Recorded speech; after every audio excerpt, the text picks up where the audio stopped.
आदर व्यक्त करतो. प्रत्येकाचं नाव घेत नाही, कारण तुम्ही जास्त महत्वाचे आहे. थोडा वेळ जर अधिक गेला तर आमच्या सगळ्या महिला आडा लागतील, कारण संध्याकाळी जेवण बनवत असतं, पाण्याचा प्रश्न असतो. जास्त वेळ त्या सगळ्यात नाही बसू शकत, ते मला माहिती आहे.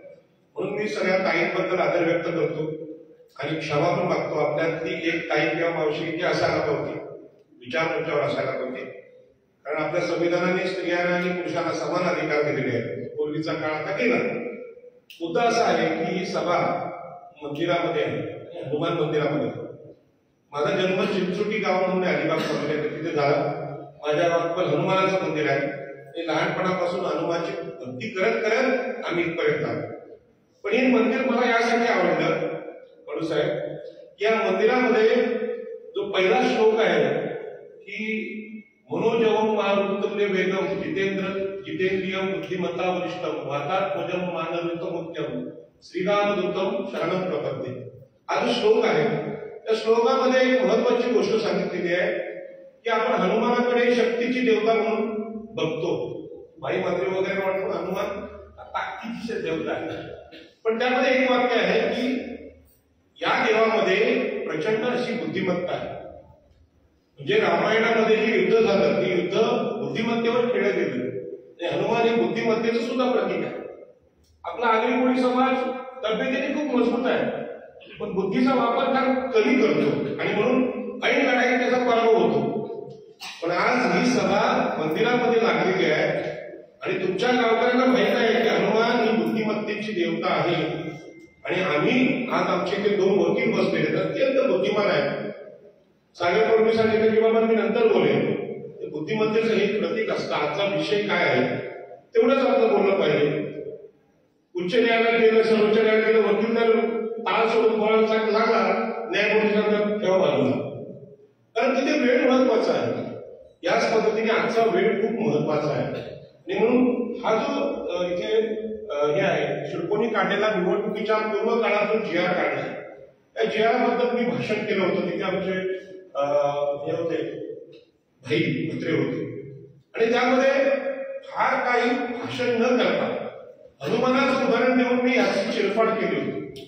तर हनुमानाची गोष्ट अशी आहे की रामायणाच्या काळामध्ये सीताबाईला सोडवण्यासाठी जे युद्ध होतं, त्या युद्धामध्ये रावणाचा पराभव होतो, रावणाचा सर्वनाश होतो आणि सीताबाईची सुटका होते. मग सीताबाई हनुमानावर खुश होते आणि काय म्हणते की माझ्या गळ्यामध्ये ही नवरत्नांची माळ आहे, ही मी तुला देते मारुतीराया.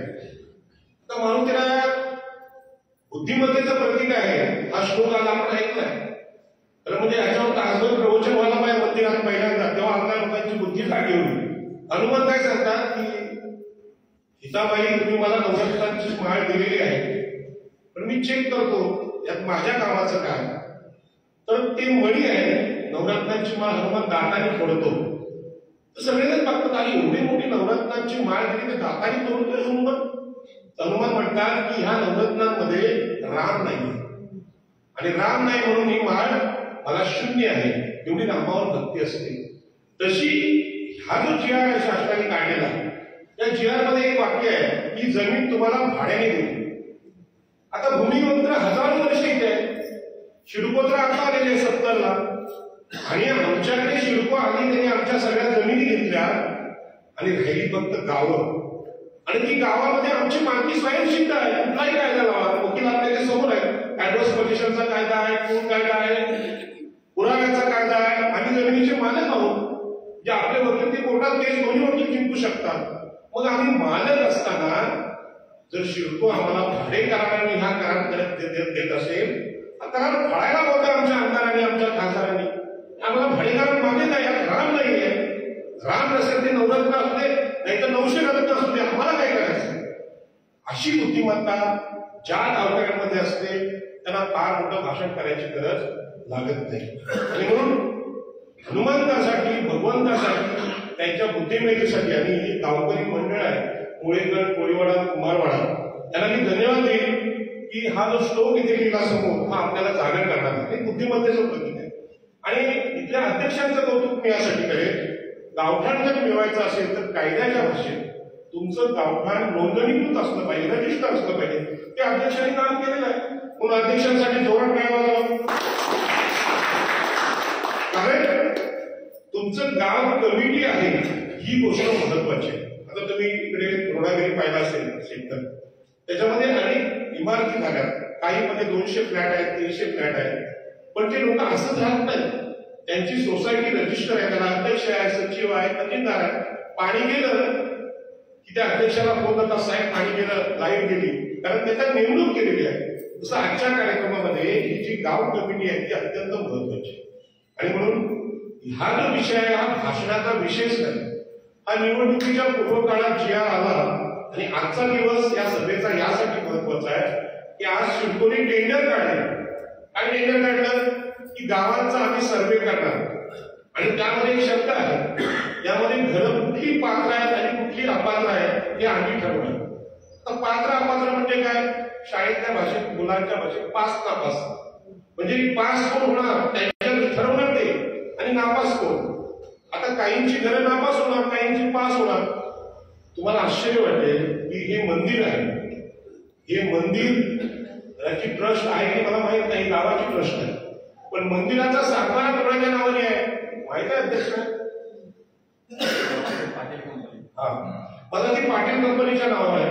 आमच्या गावात अशी घटना घडली, गाव कमिटीने पालखीला जाताना एक बाजूच्या घराचा कोपरा लागायचा म्हणून त्यांचं घर तोडलं, गाव कमिटीने तोडलं.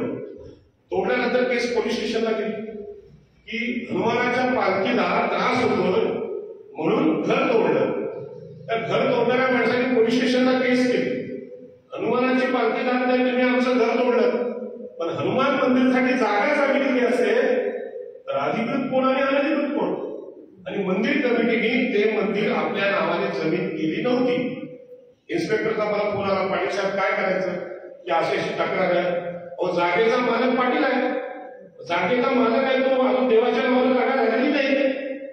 हा जो प्रकार आहे हा आपल्याला बुद्धिमत्ता शिकवतो. मंदिर जर कोटी रुपयाचं आहे तर त्याचा सातबारा सुद्धा त्या देवाच्या मंदिराच्या नावावर असला पाहिजे. आपण कधी शोध घेत नाही. इथल्या घरांचा सगळा प्रश्न तो आहे. आणि शिडकोने अगोदर सांगितलंय की जागा तुम्हाला आम्ही भाड्याने देऊ. आम्ही जर मालक नसू तर भाड्याने दिलाय म्हणजे आपल्याला अन्याय केलेला आहे, आपला अपमान आहे. प्रत्येक गावात ह्या शेअरची घोडी करायला पाहिजे कोणी गावकऱ्यांनी की आम्ही भाडे करू नये, आम्ही मालक आहोत. आता मुद्दा राहिला, हे जे सगळे मान्यवर आहेत आणि आपण सगळे मान्यवर आहात, त्याच्यामध्ये रवींद्र चव्हाण नावाचे एक व्यक्ती बसलेले आहेत. ते मूळच्या रत्नागिरीचे आहेत, तिथे मालईमध्ये राहतात. पण यांनी मालईचं गाव मोजलेलं आहे 122 एकर, घरं मोजली आणि त्याचा प्रस्ताव शासनाला दिला. आता भाषण करणं खूप सोपं असतं, पण गाव अध्यक्षाला माहित असेल की ही गाव कमिटी चालवायची कशी, तर असं एकत्र यायला सुद्धा पैसे लागतात. आज सुद्धा मी पत्रकं काढली भाई मात्रेने, याला खर्च आला, पण भाई मात्रे समजा वर्गणी मागायला गेले लोकांकडे की याला वर्गणी द्या. लोक काय म्हणतात, अहो तुम्ही काय गरीब झाले का, तुमच्याकडे तर गाडी आहे, सगळं आहे, काय देतात ना तुम्ही. परंतु हा विषय एकट्याने खर्च करण्याचा नाही, गावठाण हा लोकवर्गणीचा विषय आहे. प्रत्येकाने वर्गणी दिली पाहिजे आणि गावाच्या या सीमांकनामध्ये आपलं घर आपण मोजलं पाहिजे. मी अध्यक्ष साहेबांना विनंती करेन, पहिल्यांदा मंदिराची जागा मोजा आणि या देवाच्या नावावर करा. नाहीतर मंदिर सुद्धा नवी मुंबईमध्ये अनधिकृत झाली, तिथे आताही 101 मंदिरं अनधिकृत ठरवलेली आहेत आणि शिडकोणी त्यांना तोडायला घेतलं, कारण मंदिराचं प्रॉपर्टी कार्ड नसतं. विमानतळामध्ये सुद्धा रामाचं मंदिर वेगळं होतं, हनुमानाचं वेगळं होतं, शंकराचं वेगळं होतं. शिडकोणी सांगितलं आमच्याकडे जागा नाही, सगळ्या देवांना एकत्र बसवा. पण आपल्याला माहित आहे की हनुमानाच्या मंदिरात बाकीची मंदिरं ऍक्सेप्ट नाही होत, त्याची वेगळी कारण आहे. तरी सुद्धा सगळ्या देवांना सुद्धा एकत्र बसवलं, कारण तिथे गावं मोजलेली नव्हती, गावठाणाचं सीमांकन झालेलं नव्हतं. आणि ह्यामध्ये सगळ्यात महत्वाची कृती आहे, तुम्ही जर आज इथे एकत्र आला, भाई मात्रेने अगोदर मिटिंग घेतली होती, ती मिटिंग सुद्धा वाक्यांची भाषणं वादविवाद यांना संपून गेली, प्रत्यक्ष कामच नाही करायला. जर तुम्हाला हे गाव वाचवायचं असेल तर आज जो GR आलाय तो तुमच्या गावाला क्लस्टर किंवा SRA लागणार आहे. क्लस्टर आणि SRA या विषयावर खरं म्हणजे राजकीय विषयावर आपण बोलू नये, परंतु आपल्या विधानसभेमध्ये 2016 जेव्हा मुंबईच्या कोळीवाड्याला SRA लागला त्यावेळी आम्ही तो सरकारकडे विषय मांडला, अधिवेशनामध्ये चर्चा झाली. म्हणजे भाजपचे आमदार आशिष शेलार असतील, त्यावेळेचे महसूल मंत्री चंद्रकांत बडदविषयी निर्णय घेतला की कोळीवाड्यामधून त्याला जमिनी द्यायच्या आणि कोळीवाड्यावर त्यांनी सत्ता शिवसेनेची होती, महानगरपालिका शिवसेनेची होती. सायन कोळीवाडा असाच तोडला गेला तर गावकऱ्यांनी सांगितलंच नाही जमिनी मालकीनी पाहिजे, एकच शब्द आहे. ठाण्याने हा जर मान्य केला तर सायन कोळीवाडा 731 घरं तिथे होती ती झोपड्या म्हणून तोडली गेली. हे मंदिर आहे, या मंदिराची किंमत तुम्ही मार्केटमध्ये गेला जागेची किंमत 5-6 कोटी आहे आणि कन्स्ट्रक्शन कॉस्ट किती आहे? किती सुंदर मंदिर आहे, 10-12 कोटीचं मंदिर आहे. पण लोकांना माहित नव्हतं. लोकांनी सांगितलं आमचं मंदिर झोपडी आहे आणि त्याचा परिणाम काय झाला, ते कोळीवाडा तुटला. आणि म्हणून आमची जमीन ही मालकीची आहे हे करण्यासाठी पहिल्यांदा गाव मोजावं लागेल. त्या गावातल्या अध्यक्षाला मी नम्रपणे प्रश्न विचारतो, त्या गावाचं मूळ गाव काय तुम्हाला माहित आहे का? किती आहे? कसं असतं बघा, गावठाणाचा नकाशा असतो, तो नकाशा असतो फक्त गोल असतो, गोल. त्याचं क्षेत्र किती आपल्याला सांगता येत नाही आणि क्षेत्र सांगण्यासाठी ते मोजावं लागतं. आणि वाढलेलं विस्तारित गावठाण आहे 100-150 एकर असू शकतो तुमचं, मोठं गाव आहे या भागामध्ये. मग ते कोणी मोजायचं? आजही ड्रोनने सर्वे करणार की खाजगी सर्वे करणार की बाकीचा गुगल सर्वे? सरकार हे तुमचं मित्र नाही, सरकार हे तुमचं शत्रू आहे. याचं कारण सांगतो की या मुळेकडच्या किंवा उरणच्या कुठल्याही जमिनीच्या प्लॉटला आज 5 कोटी रुपये गुंठा भाव आहे. हे पण मी कायद्याने बोलतो, हवेत बोलत नाही. कारण शिडकोचं टेंडर निघालंय नवी मुंबईचं सांगण्याचं, ते 5 कोटी रुपये गुंठ्यानी जमीन विकतात. तर घेतली किती दादाला माहिती आहे. शिडकोच्या जमिनी किती रुपयांनी घेतल्या तुम्हाला माहिती, विकतात किती? 5 कोटी गुंठ्याने. मग आता त्यांचं म्हणणं आहे एवढ्या महागड्या जमिनीमध्ये तुम्ही कशाला राहता वकील साहेब, देऊन टाका, तुम्ही पेंडा द्या, पाणी द्या, सुद्धा भेटा. कारण त्या जमिनी विकूनच शिडको श्रीमंत झाले. ही शिडको एवढी श्रीमंत झाली की याच्यावर हजारो लोक करोडपती झाले. असं सांगतात की शिडकोचा जो शिपाई आहे तो पण कमीत कमी होंडा सिटी गाडी घेऊन फिरतो आणि बाकीचे 5 कोटी वगैरेच्या गाड्या घेतात, ते एंटी वगैरे त्यांचं सोडून द्या. कोणाच्या जीवन झाले? आमच्या. पण आम्हाला हे समजलं नाही की या जगामध्ये राम आहे की नाही. म्हणजे आम्ही मालक आहोत की गुलाम आहोत? हा गियार आमच्या गुलामीचा आहे, हा आमच्या मालकीचा नाही. आणि आज जो हे निघालेला आहे टेंडर, तो आपली काय होतं त्याला, आपली मृत्यू घंटा आहे की तुम्हाला मारण्याचा गियार टेंडरच काढले जाईल. त्यांनी सांगा आम्ही खाजगी सर्वे करणार आणि पात्र अपात्र ठरवणार आणि पात्र अपात्रतेचा निकष आहे. त्यामध्ये आपण सगळे अतिक्रमित आहोत. कारण आम्ही कोणाही शिडकोची परवानगी घेऊन घर नाही बांधली, आम्ही ग्रामपंचायतची परवानगी घेतली. आणि ग्रामपंचायतच्या कायद्याने संविधानाच्या आर्टिकल 40 नुसार आम्ही सुद्धा संविधानिकरित्या अधिकृत आहोत. पण ग्रामपंचायतीमध्ये हा विषय मांडण्याची ताकद शिडको समोर नगर विकास मध्ये नाही, कायलाच माहित नाही किंवा ती बोलायची ताकद नाही. आणि म्हणून अशा परिस्थितीमध्ये तुमचं काम एकदम सोपं झालेलं आहे. इथे रवींद्र चव्हाण बसलेले आहेत, इथे अध्यक्ष आहे, मंडळ रजिस्टर्ड आहे. प्रश्न आहे, आपल्याला असं वाटतं कुणीतरी देव होऊन आमच्या लक्षात यावं, म्हणजे आकाशातला देव येईल आणि हे सगळं गावठाण अधिकृत करेल. मग आम्ही येणार तेव्हा असं करून टाक की सगळं गावठाण लोकांना तूच कर आणि तुला मी 1 किलो पेढे देऊ. जमिनीचा भाव 5 कोटी गुंठा आणि देवाला 1 किलो पेढे देऊन म्हणजे लाच देऊन ते गावठाण होईल का? देव सांगेल तुला बुद्धिमत्ता दिली ना, 5 कोटीची जमीन आहे, 5 कोटीची जमीन वाजवायची असेल तर तेवढी क्षमता ठेव, ती जमीन टाकायची. रवींद्र चव्हाण साक्षीदार आहेत, खोटं बोलणार नाही. त्या आमच्या बालईमध्ये प्रत्येकाने 10,000 वर्गणी आम्ही मागितली, प्रत्येकाने वर्गणी दिली. गाव मोजणं, नकाशा तयार केला. आता नोटीस लागलेली तिथे. नोटीस लागल्यानंतर आम्हाला एक फोन आला बालईमधून, आमच्या घरात नोटीस लागते बघा, आम्ही नकाशा बोलताय. जसं सीताबाईंनी त्या पंचवटीमध्ये बाहेर येऊ नये, बाहेर आपली सीमा असते ना आपली लक्ष्मण रेषा, बाहेर येऊ नये म्हणून सीमा आखून दिली बाणाने. माई तुम्ही बाहेर आलात तर तुम्हाला धोका आहे, तुम्ही येऊ नका. जसं सीमांकन जाऊ शकताय तसं पूर्ण गाव मोजणं ही जबाबदारी आमची आहे. आणि त्याच्या बाहेर अनधिकृतची कारवाई होऊ शकते, गावामध्ये होऊ शकत नाही. ती सीमा आहे, ती सीमांकन आहे, लक्ष्मणाने जसं आठवतं. आणि मग सीताबाई बाहेर पडल्यानंतर रावण त्यांना पळून येतात. असाच प्रकार आहे की गावाला सीमा आणणं लक्ष्मणाचं काम कोणाचं आहे? आमचं आहे, ते दुसरं कोणी करणार नाही. म्हणून गावाला वाचवायचं असेल तर सीमांकनाला पर्याय नाही, त्यासाठी लोकवर्गणी काढावी लागेल.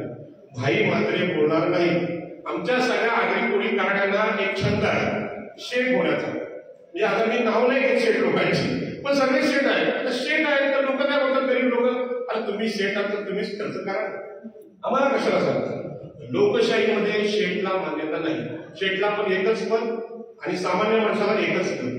मग आपल्याला मत एक आहे तर गाव मोजायचा खर्च कोणी करायचा? तुम्ही करायला तयार का? मग हा तुमचं काम सगळ्यांनी तुमचं घर मोजायचा खर्च करणार इकडे तुम्ही. मी सांगत नाही तुम्हाला देश मोजायला, देशला आपण मोजला नाही आपण, हा तुमचं करा. भाई मात्र बघा, हा ठराव झाला आता तुमच्या गावठाला सीमांकन उद्यापासून सुरुवात करा. ज्या दिवशी तुम्ही घर मोजाल तुमचं, त्यावेळी काय होतं की शेजारचा विचारतो, ताईचं घर मोजलं, ताई तुम्ही तुमचं घर मोजलं तर आमचं घर कोण मोजणार? ताई सांगा माझं घर मोजायला मी पैसे दिले, तुमचे पैसे तुम्ही ना तुमचं घर मोजू. आणि या गावठाच प्रक्रियेमध्ये चला धन्यवाद. आणखी काय पाहिजे? भाषणाचा विषय नाही, विषय संपला. ही गोष्ट आम्ही कृती करायची गोष्ट आहे. हनुमानाची भक्ती करतात ते लोक जर दंड आणि सूर्यनमस्कार काढत नसतील तर हनुमानाची भक्तीच होऊ शकत. तर शक्तीची देवता आहे आणि जर डोकं चालवत नसेल तर मग ती बुद्धीची पण देवता आहे. आपण डोकं चालवणं बंद केलं. आणि म्हणून माझी विनंती आहे की बालही काळामध्ये गाव मोजलेलं आहे. 122 एकर त्यांचं गाव आहे. त्यांची घरं 1100 आहे. त्याची आकडेवारी आम्ही शिरकोला दिली आणि शिरकोने सांगितलं आम्ही घरं तोडणार नाही. पण जेव्हा मशीन घेऊन लोक येतील तेव्हा वकिलांचं काम आहे. तेव्हा सागर गुरु आणि विजय पाटील साहेब त्यांचं काम आहे. ते वकील बोलतील आणि या सगळे वकील आहेत सगळे. माझी अशी विनंती आहे की भाईंना आणि अध्यक्षाला विनंती आहे, तुमचं मंडळ रजिस्टर आहे. हा सर्वे तुम्हाला तुमच्या पैशाने करायचा आहे. सर्वे खासगी असतो आणि खासगी सर्वेला मान्यता सरकारमध्ये आहे. मुंबईचे कोळीवाडे आणि असेच बोलले, वर्गणी काढली. आणि भाई तुम्हाला सांगतो, एका गावात उगाच नाही सांगत, माहीमध्ये गेलो, मी जुहूमध्ये गेलो, वर्सोवाला गेलो. एका गावात मेन मुख्य जे कार्यकर्ते आहेत त्यांना 20-20, 100-100 फेऱ्या माराव्या लागतात. तिथे जावं लागतं, यांना रोज तिथे बसावं लागतं, गावामध्ये वेळ द्यावा लागतो. हे काय असं काम नाही, बेटा तेरा भला हो जाएगा, कुठला महाराजा आणि बोलला की तुमचं झालं गाव काय, असं नाही. गाव मोजायचं, घरं मोजायची, गावातली लोकसंख्येचा रेकॉर्ड द्यायचा, मोकळ्या जागा मोजायच्या. आणि त्यानंतर यांनी जे मुद्दे काढले की शाळा आहे का गावाला, कॉलेज आहे का, एखादा बिल्डर आहे खाजगी, तो खाजगी बिल्डर गावामध्ये स्विमिंग पूल बनवतो, शाळा बनवतो, कॉलेज बनवतो. आज आपली पिढी हुशार आहे, आपल्याकडे आर्किटेक्ट आहेत, आपली मुलं आर्किटेक्ट. गावाचं नियोजन आम्ही करू शकतो आणि आधुनिक पद्धतीने गावाची ड्रेनेज सिस्टीम असेल, सगळे असेल, हे आपण 100% यामध्ये करू शकतो. आणि नंतर तुमचं गावाचं मंडळ असं कार्यरत झालं की बाकीचे प्रश्न आहेत, मग अपंग असतील, वयोवृद्ध असतील, यांच्यासाठी काय करायचं हे मुद्दे तुम्ही मांडू शकता. पण ही जी सवय मंदिरात आम्ही यायचं फक्त टाळ उठायला किंवा बत्तीला यायचं, पण पहिल्यांदा हनुमान मंदिरात तुम्ही आला, त्यामध्ये हा बुद्धीचा काम तुम्ही केलेला आहे, यासाठी तुम्हाला धन्यवाद देतो. आणि आता पुन्हा एका सगळ्यांनी हा तुमचं करायचं आहे. आणि काही मान्याने विनंती करेल, फोटो काढा, उद्या लोकसत्तेला बातमी आली पाहिजे. तिथे कंजूसपणा तुम्ही करू नका की या गावाने ठराव घेतला की आम्हाला आमचं गाव मोजायचं आहे, जमीन आम्हाला पाहिजे आणि हा जमीन हक्कासाठी आम्ही लढणार आहोत. जमीन आमच्या हक्काची, अरे जमीन आमच्या हक्काची, कोण म्हणतो देणार नाही. या सभेचा समारोप करताना सुरुवातीला मारुती राजाच्या श्लोकाने आम्ही सुरुवात केली, त्याचा समारोप सुद्धा आपण एका मोठा संदर्भाने करणार आहोत. तो संदर्भ रामायणाचा आहे. रामायणाची जी स्टोरी आहे त्यामध्ये रावणाला हरवल्यानंतर, रावण मेल्यानंतर, त्याचे मुलं वगैरे सगळे मेल्यानंतर ती गादी रिकामी झाली. आणि गादी रिकामी झाल्यानंतर लक्ष्मण म्हणतो रामाला की दादा आता आपण हे युद्ध जिंकलेलं आहे, श्रीलंकेचं राज्य आपलं झालेलं आहे, आता काय करा, रावण जिथे बसला गादीवर, ती गादी रिकामी झाली आणि तुम्ही जिंकले तर तुम्ही गादीवर बसा. गादीवर बसा सांगितलं तर राम सांगतो लक्ष्मणाला की लक्ष्मणा, अपि स्वर्णमयी लंका नवे रोचते लक्ष्मण, जननी जन्मभूमीश्च स्वर्गादपि गरीयसी. हे लक्ष्मणा, ती लंका जरी सोन्याची असली तरी ती मला प्रिय नाही. मला काय प्रिय आहे की माझी आई जी स्वर्गाहून श्रेष्ठ आहे आणि माझी जन्मभूमी म्हणजे कुठली, मुळेगड, कोळीवाडा, कुंभारवाडा, ही जन्मभूमी मला लंकेपेक्षा, सोन्याच्या लंकेपेक्षा जास्त प्रिय आहे. सरकारला आपल्याला तेच सांगणार, केंद्रामध्ये रामाचं नाव घेणारं सरकार आहे, राज्यामध्ये रामाचं नाव घेणारं सरकार उद्या येणार आहे. आम्हाला दिल्ली नको, आम्हाला अयोध्या नको, आम्हाला हा बुलेटखंड पाडाच पाहिजे. ती जन्मभूमी ही स्वर्गापेक्षा श्रेष्ठ आहे. तिची तुलना फक्त आपल्या आईबरोबर होऊ शकते आणि आईचा सन्मान किती मोठा आहे आपल्याला सगळ्यांना माहिती आहे. धन्यवाद. उद्यापासून आम्हाला